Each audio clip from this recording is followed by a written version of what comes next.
In past videos, I predicted that the following Six Flags parks would open up a new roller coaster in 2025, and those parks were Magic Mountain, Great America, and New England. And as far as the Cedar Fair parks go, I predicted that Cedar Point will debut Top Thrill 3 in 2025 to go along with Canada's Wonderland and Valley Fair also opening up new coasters. Now obviously, I'm just joking when it comes to Top Thrill 3 because I do predict that Top Thrill 2 will be opening up sometime in June at Cedar Point. And now that the busy summer season is fast approaching, do I still think these parks have the best chance of getting new coasters in 2025? Because let's be honest here, time is running out quickly. And now it's time to get into some predictions. Starting off with Valley Fair. And every prediction I'm going to share with you is from my past videos. And I still think a Vekoma suspended thrill coaster makes the most sense for this awesome park in Minnesota.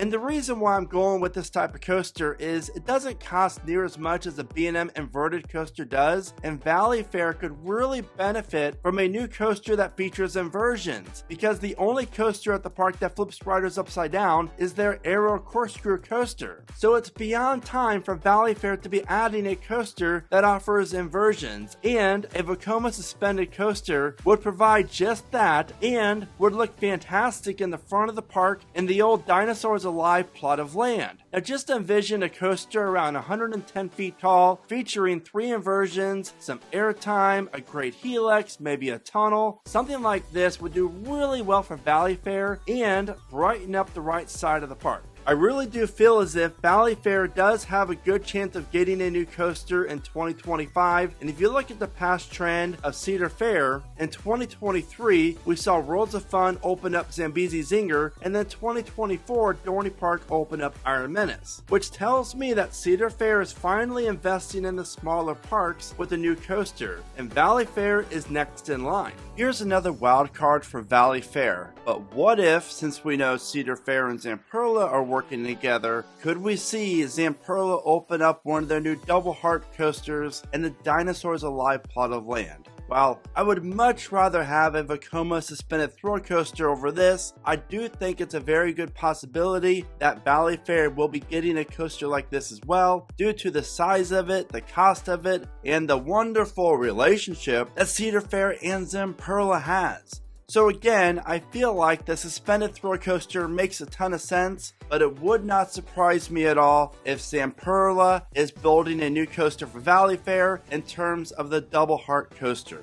Heading to Massachusetts for Six Flags New England, and this plot of land where Goliath once stood is currently an eyesore, and a new coaster in this location makes the perfect sense for the park. And we have to go way back until 2017 for the park's last coaster, and that was the Joker. So to say that Six Flags New England is past due for a new coaster is definitely an understatement. And if the park would actually remove Flashback, their other Vekoma Boomerang, at the same time, then obviously this plot of land is much larger, which means the park could build a much larger coaster. But as far as my prediction goes, I think it's one of 3 things I've said in the past: a B&M dive coaster, an Arms single rail coaster, or a multi-launch coaster. And I really feel as if a multi-launch coaster in this location makes the perfect sense for the park, and I feel like it's within the Six Flags budget for New England as well. So if Six Flags New England does open up a new coaster, which would make my friend the Coaster Scorpion super happy,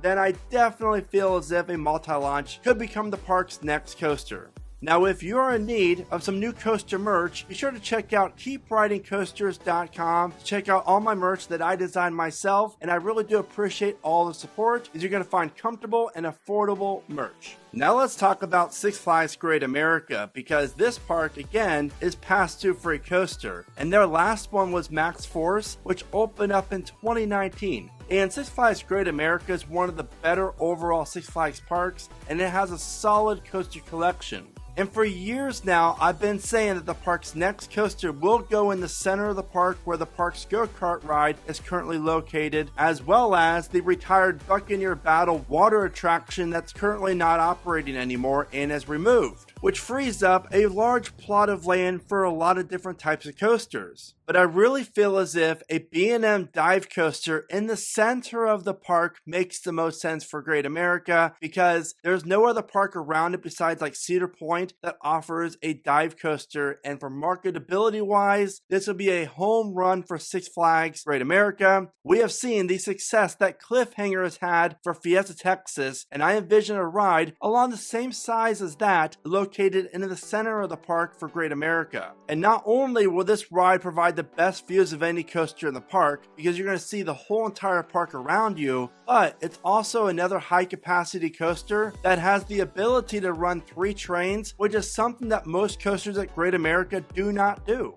And if you've been following my channel for a while now, I've been flip-flopping between an RMC single roller coaster and a B&M dive coaster for Great America, but over the last year or so, I've really kind of singled out the dive coaster. I just feel like that just makes the most sense, and I feel pretty strongly that that will become the park's next coaster that will open up in 2025. Even though we've seen no construction yet or no teasing, I still feel as if that is what's coming.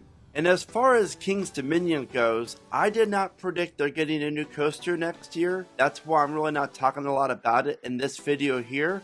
But from what we know now, they're getting a brand new B&M launched wing coaster. And thanks to KD fans, we now know that's pretty concrete due to the blueprints leaked, as well as the parks already really underway with construction. Now for the 2 parks that are really showing the most signs of construction for 2025, and that is Canada's Wonderland. And this park is very interesting because they have a very top-heavy coaster lineup and a lot of not so great coasters that follow. But the good news is that in 2025, Cedar Fair and Canada's Wonderland is really making this park not as top heavy, because they're about to add yet another coaster that could become maybe the best in the park. I mean, obviously we know little about this ride, but from what I'm hearing, it's going to be a multi-launch coaster and feature inversions, airtime hills, and other cool elements. So I really love the location of this ride. Since it's located right along International Street and interacts with the mountain, I feel as if this ride really could be a solid addition. And what we know now is it's a multi-launch coaster. Could it be B&M, Vekoma, Zamperla?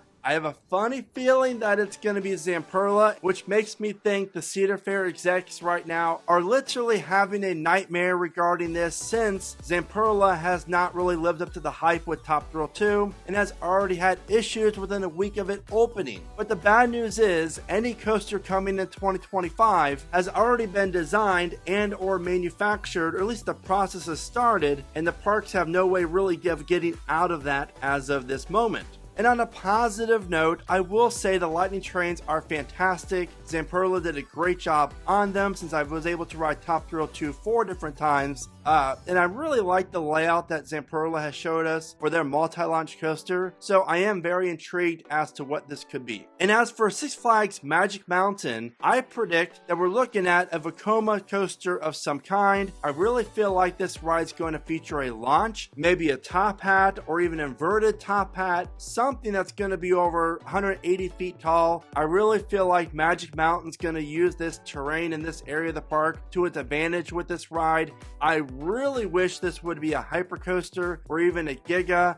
Sadly, I feel like construction would be way far more advanced than what it is now if that was the case. I could see this being a 200-foot tall coaster that features a pretty short layout afterwards. So whatever Magic Mountain is building, I do believe it's going to be the largest coaster out of the parks that I mentioned that's coming in 2025, as well as probably the fastest and maybe the best. But I am very intrigued because we don't know much about this ride, but the area that the park is working with really has me intrigued. So I'm very excited to see what's to come. But the good news is Magic Mountain is about to add their next coaster. Now, if only the park can have all the rides opening at a pretty consistent pace, that would be another story. Now, if you love theme parks just like myself, then this video at the bottom of your screen is a must watch, because I break down all of the must know tips that you need to know before you visit a theme park. So what are your thoughts on my predictions, and what are your predictions for these parks in 2025? Let me know in the comments, and as always, thank you all so much for watching. Remember to smile today, think positive, and of course, keep riding coasters.